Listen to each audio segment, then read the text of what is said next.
मरण स्वस्त होत आहे. खरंच मरण स्वस्त होत आहे. मोशी प्रकरणी, मोशी ॲक्सिडेंट प्रकरणी रात्री 10:40 मोशीमध्ये FIR झाली आणि याच्यामध्ये काय झालं तर दोघांना पकडलं. एक प्रोजेक्ट मॅनेजर, कंपनी होती Antony waste handling sale Limited, आणि दुसरा आरोपी होता सेफ्टी ऑफिसर. तर विषय काय आहे की याच्यामध्ये मयत झालेत 9, जखमी 12. म्हणजे सेम केस जशी दारू प्रकरणाची होती, पण दारू प्रकरणाची महाराष्ट्रभर चर्चा झाली. तर या प्रकरणामध्ये दोघांनाच का पकडलं, किंवा विषय होता कचऱ्याचा त्यामुळे त्याला कचऱ्याच्या डब्यातच टाकलं, हा प्रश्न सर्वांना जाणवतो. तर तो विषय जाऊ द्या, राहिला प्रश्न लॉ पॉईंटवरती.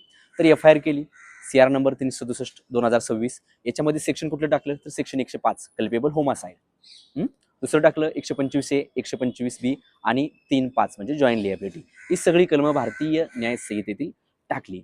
बरं, याच्यानंतर काय झालं, जी Antony waste handling sale limited आहे त्याचे प्रेसिडेंट आहेत कोण, महेंद्र अनंतुला, यांनी काय सांगितलं की ॲक्ट ऑफ गॉड म्हणजे काय तर देवाची क्रिया. बरं, याच्यामध्ये 9 लोक मेली.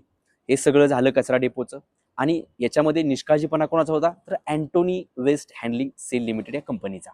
तर मग याला ॲक्ट ऑफ गॉड कसं म्हटलं, म्हणजे 9 लोक मेली जी कचऱ्यामध्ये काम करत होती, म्हणजे कचऱ्याच्या वेस्ट मॅनेजमेंटमध्ये काम करत होती, म्हणजे त्या लोकांना कचरा केलं आणि याला ॲक्ट ऑफ गॉड म्हटलं. तर ही कितपत योग्य आहे. तर सरकारनं काय केलं तर 25 लाख रुपये दिले.